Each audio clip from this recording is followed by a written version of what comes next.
Switch, How to Change Things When Change is Hard, by Chip Heath and Dan Heath. Introduction. Imagine walking into the boardroom of a massive manufacturing company. The air is thick with tension.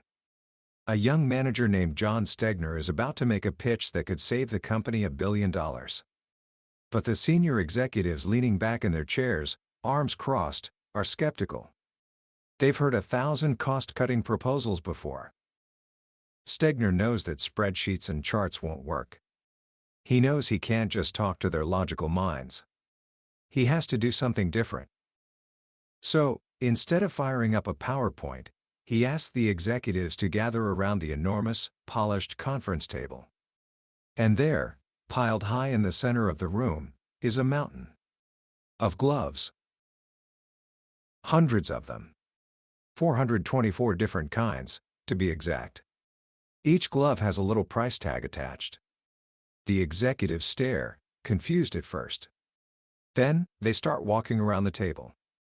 They pick up 2 gloves that look identical. One is marked $3.22. The other is marked $10.55. They see that the company is buying 424 different types of work gloves, from dozens of different suppliers, at wildly different prices. The room falls silent. The executives, who are rarely at a loss for words, just stand there, their mouths gaping. In that moment, something shifted. It wasn't an analysis. It wasn't a debate. It was a feeling. A feeling of, this is crazy. We have to fix this. And that single, visceral moment kicked off a change that saved the company hundreds of millions of dollars. That story, my friend, holds a powerful secret. It's a secret about why some changes catch fire and transform organizations, while others fizzle out before they even begin. Today, we're going to explore a landmark book that unpacks this secret. It's called Switch, How to Change Things When Change is Hard, by 2 brilliant brothers, Chip and Dan Heath. This isn't just a business book, it's a guide to the human mind. It has sold millions of copies and has become a go-to manual for leaders, parents, and anyone trying to make a difference in the world. And my promise to you is this: by the end of our time together, you will understand the simple 3-part framework that governs all successful change. You'll understand the hidden battle that's happening inside your own mind every single day, and you'll walk away with a toolkit of powerful strategies to win that battle, to change your habits, to influence your friends, and to lead the change you want to see in the world. So, let's begin. Book summary. Have you ever set your alarm for 5:45 in the morning, absolutely determined to get up, go for a run, and start your day right? Your rational self, the planner, is totally on board. But then, when that alarm goes off in the cold, dark morning, another part of you, the part that's warm and cozy under the covers, wants nothing more than a few more minutes of sleep. And more often than not, that cozy part wins. Or how about this? You start a new diet, full of conviction. You clear the pantry of all the junk food because your rational side knows that when a craving hits, you won't have the self-control to resist. What's happening in these moments? The Heath brothers argue that our brain isn't of one mind. In fact, they say we are all a little bit schizophrenic. They introduce a powerful metaphor, borrowed from the psychologist Jonathan Haidt, that is the key to understanding all human behavior. Imagine that you have within you an elephant and a rider. The rider is your rational side. It's the planner, the thinker, the part of you that looks to the future and knows you should eat a salad instead of a pizza. The rider holds the reins and seems to be in charge. But beneath the rider is the elephant. The elephant is your emotional, instinctive side. It's the part of you that feels pleasure and pain. The part that wants that extra slice of pizza right now. The elephant is powerful, a 6-ton beast. And here's the crucial part: if the rider and the elephant ever disagree on which way to go, the rider is going to lose. He's completely overmatched. This is why we overeat, procrastinate, skip the gym, or stay up too late scrolling through our phones. Our rider knows what we should do, But our elephant wants what it wants. And willpower? That's just the rider trying to yank on the reins. He can do it for a little while, but eventually, he gets exhausted. In fact, psychologists have proven that self-control is an exhaustible resource, like a muscle that gets tired. In one famous study, researchers brought hungry college students into a room that smelled of freshly baked chocolate chip cookies. On a table were two bowls, one with cookies and chocolates, the other with radishes. Half the students were told to eat the cookies. The other half were told to eat the radishes and resist the cookies. Now, that took a lot of willpower for the radish eaters. Afterward, both groups were given a puzzle to solve, a puzzle that was secretly unsolvable. The researchers wanted to see how long they would persist. The cookie eaters, whose willpower was fresh, worked on the puzzle for an average of 19 minutes. But the radish eaters? They gave up after only 8 minutes. They had used up all their self-control resisting the cookies, so when their elephant got frustrated with the puzzle, their rider had no strength left to fight back. This leads to the first surprise about change. What looks like laziness is often exhaustion. When people fail to change, it's not because they're lazy or resistant. It's because they've worn themselves out. Their rider is tired. So, if you want to make a change, you can't just rely on willpower. You can't just talk to the rider. You have to appeal to both the rider and the elephant. And you have to make the journey easy for them to travel. This gives us the simple three-part framework from Switch. First, direct the rider. Give your rational brain a clear, crystal clear direction. Second, motivate the elephant. Engage your emotional side so it wants to go on the journey. And third, shape the path. Make the environment around you supportive of the change you want to make. Let's break that down, because inside each of these 3 steps are some of the most powerful strategies for change ever discovered. Part 1. Direct the rider. The rider is our planner and thinker, but he has a terrible weakness: analysis paralysis. When faced with too many options or an ambiguous goal, the rider will spin his wheels forever, analyzing the problem from every angle but never actually making a move. Think about a goal like eat healthier. It's a noble goal, but what does it actually mean? Should you eat less meat? More grains?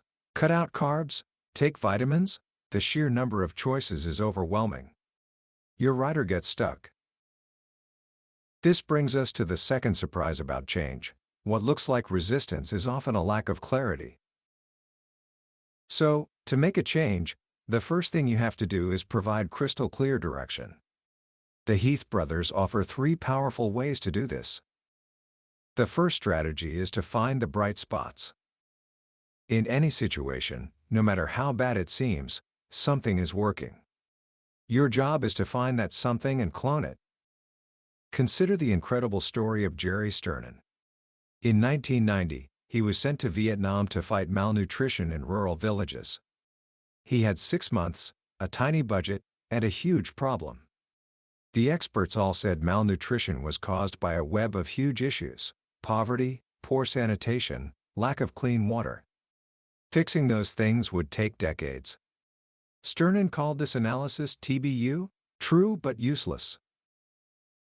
Instead of focusing on the problem, he asked a simple, brilliant question: are there any very, very poor children in this village who are perfectly healthy? The village mothers thought about it, and they said, yes, there are.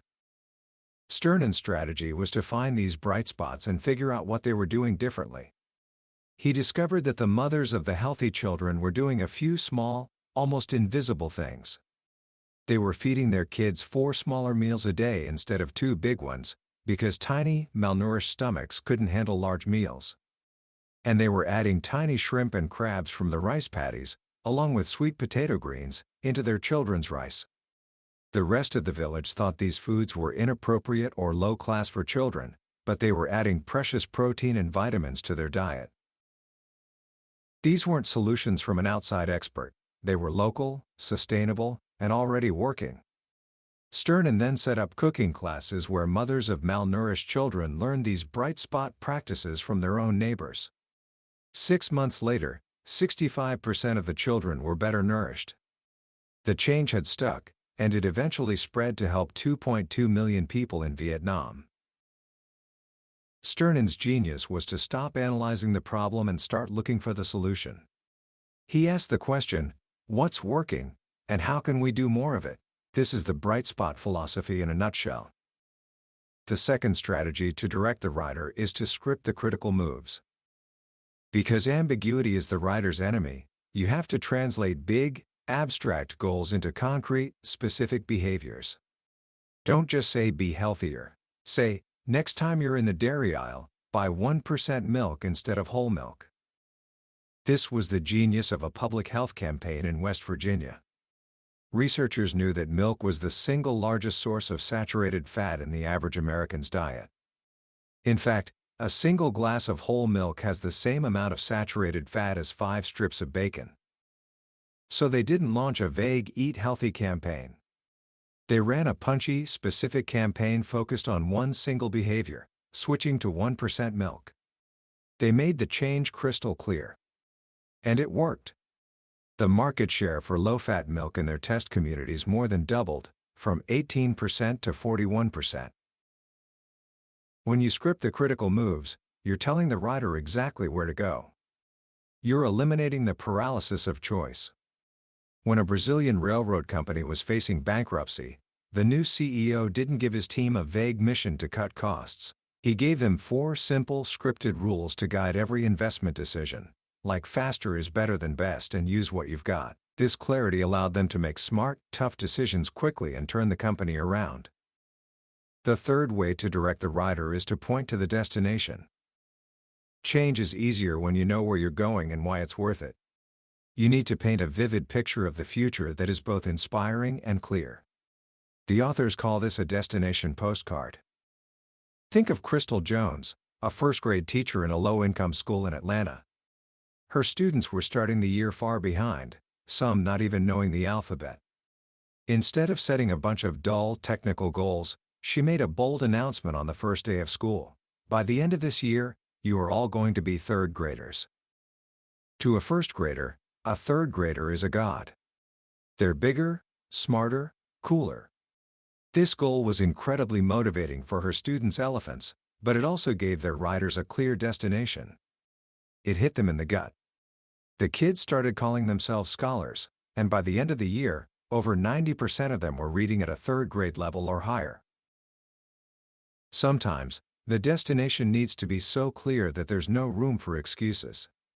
This is what the authors call a black and white goal. In the 1990s, the oil company BP was trying to slash its exploration costs.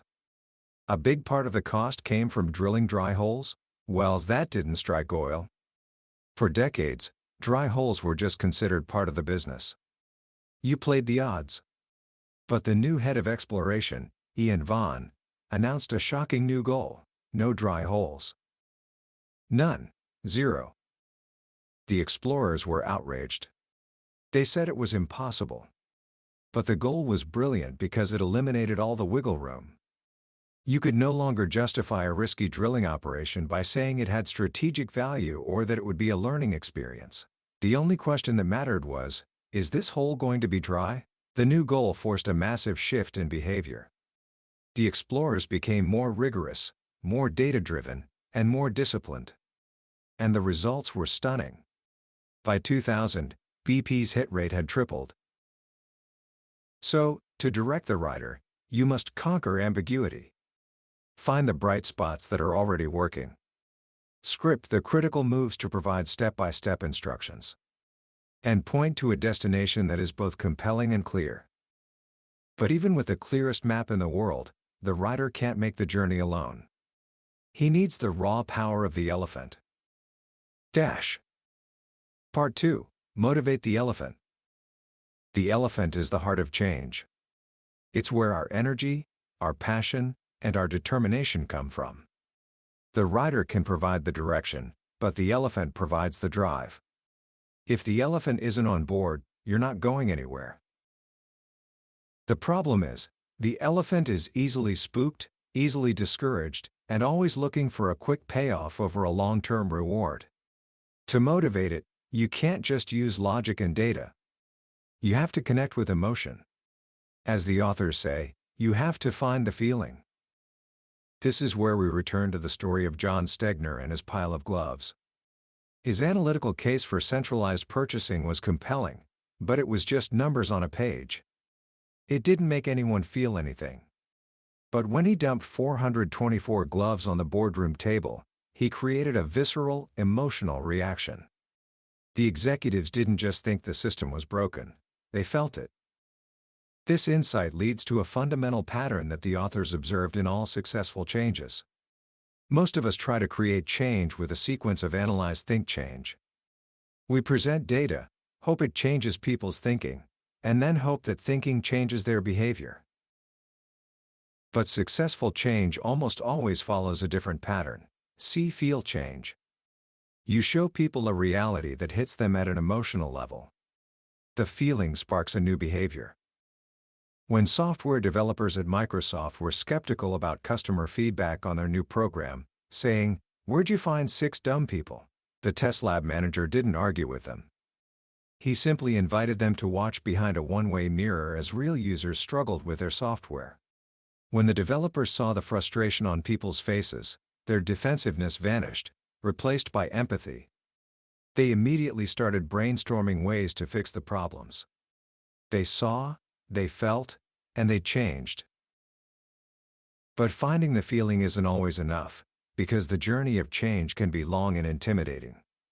A big, hairy, audacious goal can easily spook the elephant. This is why the second strategy for motivating the elephant is to shrink the change. You need to break down the change into steps that are so small, so unintimidating, that the elephant can't help but get started. Home organization guru Marla Silly, known as the Fly Lady, has a brilliant technique for people who are overwhelmed by a messy house. It's called the 5-minute room rescue. The instructions are simple. Set a timer for 5 minutes, go into the worst room in your house, and just start cleaning. When the timer goes off, you can stop, guilt-free. The genius of this is that the elephant isn't afraid of a 5-minute task. It's the idea of cleaning the whole house that's paralyzing. But what often happens is that once you start, you keep going. The hardest part is getting started, and shrinking the change gets you over that first hurdle. This same principle can help people get out of massive debt. Financial guru Dave Ramsey advises people to use the debt snowball method.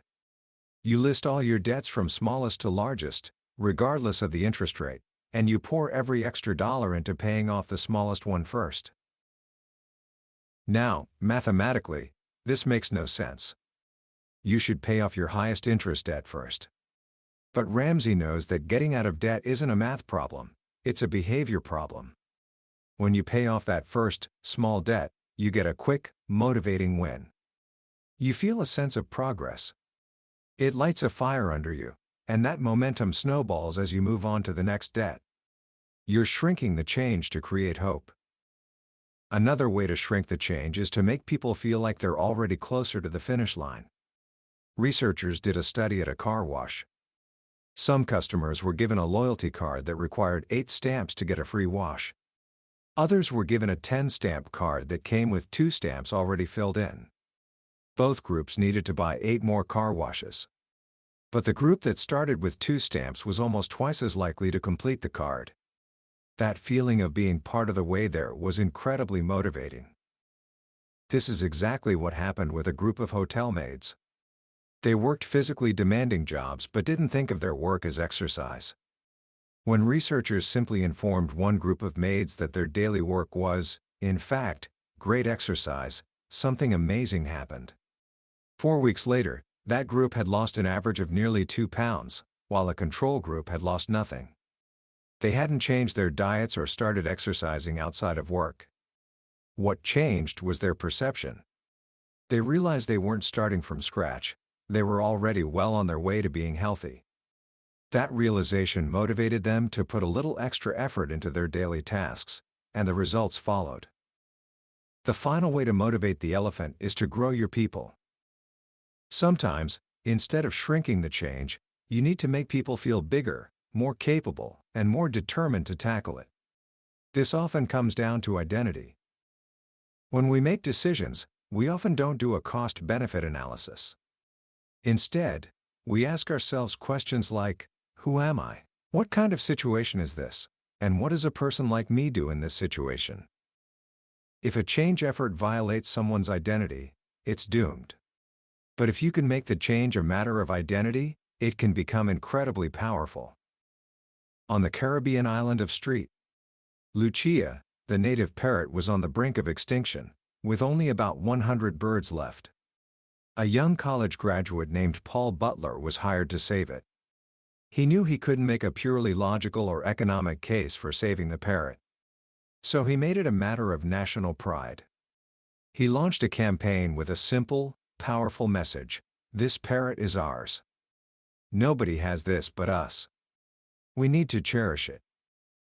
He created puppet shows, t-shirts, bumper stickers, and even convinced a local band to write songs about the parrot. He made the St. Lucia parrot a symbol of national identity. And the people of St. Lucia responded. They started to see themselves as the kind of people who protect their own. Poaching stopped, a sanctuary was created, and the parrot population roared back to life. Butler didn't shrink the change, he grew the people. Growing your people also means instilling what Stanford psychologist Carol Dweck calls a growth mindset. People with a fixed mindset believe their abilities are static. You're either smart or you're not. You're either good at something or you're not. When they fail, they see it as a verdict on their abilities, and they get discouraged. People with a growth mindset believe that abilities can be developed, like a muscle. They see failure not as a verdict, but as an opportunity to learn and get better. They embrace challenges and persist through setbacks.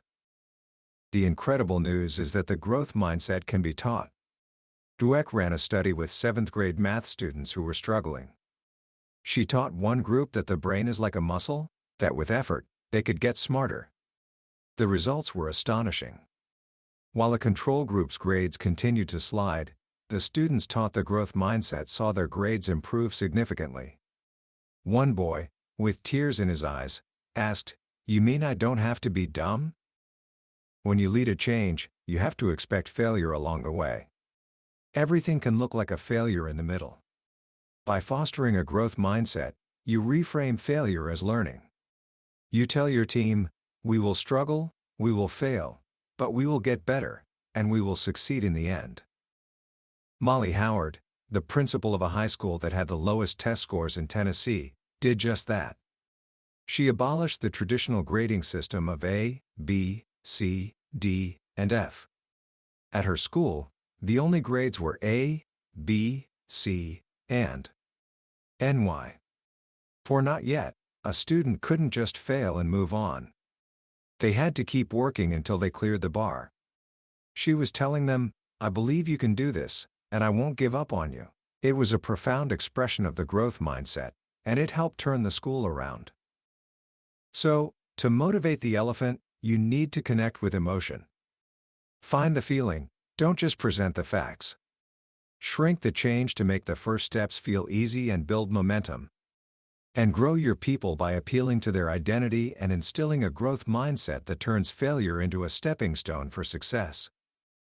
But even with a clear-eyed rider and a motivated elephant, the journey can still be treacherous if the path itself is full of obstacles. Part 3. Shape the path. Imagine you're at the movies. You're given a free, medium-sized bucket of stale, squeaky popcorn. You eat some of it. Now imagine the same scenario, but this time you're given a large bucket. The popcorn is just as terrible. How much do you eat? When researchers ran this experiment, they found that people with the large buckets ate 53% more popcorn. If you just looked at the data without knowing about the bucket sizes, you might conclude that some people are just big gluttons, but you'd be wrong. The situation, the size of the bucket, had a massive impact on their behavior. This brings us to the third surprise about change. What looks like a people problem is often a situation problem. We have a deep-seated tendency to attribute people's behavior to their character rather than to the situation they're in. Psychologists call this the fundamental attribution error. When someone cuts us off in traffic, we think, "What a jerk." We don't think, "I wonder if he's rushing to the hospital." We blame the person, not the situation. But if you want to make change happen, you have to stop blaming the person and start looking at the path. A good change leader doesn't ask, "Why are these people acting this way?" They ask, "How can I set up a situation that brings out the best in them?"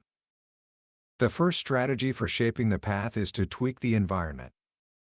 Often, small changes to the environment can lead to big changes in behavior. Think of Amazon's one-click ordering. By removing a tiny bit of friction from the buying process, they've generated billions in sales. When nurses at a hospital were making too many medication errors, a manager named Becky Richards realized the problem wasn't that the nurses were careless, it was that they were constantly being distracted. Her solution? She had the nurses wear a bright, ugly, neon yellow vest whenever they were administering medication. The vest was a clear signal to everyone else, "Leave me alone. I'm doing something important." The nurses hated the vests at first. They felt demeaning. But errors dropped by 47%. The tweak in the environment worked, even when the people didn't like it. A high school teacher in Oregon was frustrated with a few students who were always late to his class. Punishments didn't work. So he tweaked the environment. He bought a used couch and put it at the front of the classroom. Suddenly, the couch became the coolest place to sit. And to get a spot on the couch, you had to get to class early. His problem students started showing up first every day. He didn't change the students, he changed the situation. The second strategy for shaping the path is to build habits. Habits are behavioral autopilot. They allow good behaviors to happen without taxing the rider's limited self-control. When you're trying to make a change, you need to look for ways to make the new behavior automatic. One of the most powerful ways to do this is to set what psychologists call an action trigger. An action trigger is a simple plan that specifies when and where you will perform a new behavior. It's not just "I'm going to exercise more." It's "Tomorrow morning, right after I drop my daughter off at school, I will drive straight to the gym." In one study, students who were supposed to write an essay over Christmas break were far more likely to do it if they first set an action trigger, deciding in advance the exact time and place they would write it. Action triggers work by preloading a decision, so you don't have to use your precious willpower in the moment. You're passing control of your behavior over to the environment. It's like creating an instant habit. Checklists are another powerful tool for building habits. Drive. Peter Pronovost at Johns Hopkins Hospital was frustrated by the number of preventable infections caused by intravenous lines in ICUs. So he created a simple 5-step checklist for doctors to follow, including basics like wash hands with soap. There was nothing new or revolutionary on the list. But when Michigan hospitals implemented the checklist, it saved an estimated 1,500 lives and $175 million over 18 months. Checklists automate the right behavior. They're insurance against our own forgetfulness and overconfidence. The final strategy for shaping the path is to rally the herd. Behavior is contagious. We are constantly looking to others for cues on how to act, especially in new or ambiguous situations. This is why bartenders put a few dollars in their own tip jars, and why sitcoms have laugh tracks. We follow the herd. You can use this to your advantage. A hotel found that it could increase towel reuse by 26% simply by changing the sign in the bathroom. Instead of a generic environmental appeal, the new sign said that the majority of guests at the hotel reused their towels. People saw what the herd was doing, and they followed along. So, if the norm is on your side, publicize it. If 80% of your team gets their reports in on time, make sure the other 20% knows they're in the minority. But what if the norm is against you? Then you have to find a way to make a new behavior contagious. In the 1980s, The concept of a designated driver didn't exist in the United States. A Harvard public health professor named Jay Winston set out to change that. He and his team worked with Hollywood writers and producers to sprinkle the designated driver concept into over 160 primetime TV shows, from Cheers to The Cosby Show. He wasn't asking for a whole episode, just 5 seconds of dialogue. By repeatedly exposing people to the idea in different contexts, he simulated a social norm. And it worked. Within a few years, designated driver was a household term, and alcohol-related traffic deaths dropped significantly. In Tanzania, health workers were trying to stop the spread of AIDS caused by sugar daddy relationships, where older men have unsafe sex with young girls. Public shaming didn't work, and the girls felt powerless. The team realized that while most Tanzanians disapproved of the behavior, they were quiet about it. So they created a fictional villain people could laugh at and mock, a pathetic, ridiculous sugar daddy named Fataki. They launched a series of radio ads where Fataki always tried and always failed to seduce young women. The campaign gave people a name for the behavior they hated, and it gave them permission to speak up. Soon, people were calling out real-life sugar daddies as fatkiss. The campaign unleashed a latent social norm and started to change the culture. And that brings our journey to a close. To change things, even when change is hard, you have to align all three forces. You must give the rider clear direction, motivate the elephant with emotion and confidence, and shape the path to make the journey as smooth as possible. When the rider, the elephant, and the path all move together, change isn't just possible. It's inevitable. Commentary. When you step back and look at the framework from Switch, what's so powerful about it is its profound sense of optimism. It gives us a way to understand why change is hard, but it never leaves us there. It continuously points toward solutions. The book's central message is a direct challenge to our most common excuse: people just don't want to change. The Heath brothers argue, compellingly, that this is rarely true. What we see as resistance is often just a lack of clarity. What we see as laziness is often just mental exhaustion. And what we see as a character flaw is often just a product of the situation. This is incredibly empowering. It means that you don't have to be a charismatic CEO or a world-famous leader to make a difference. You don't need a massive budget or formal authority. You just need to be a little bit clever, a little bit more empathetic, and a lot more observant.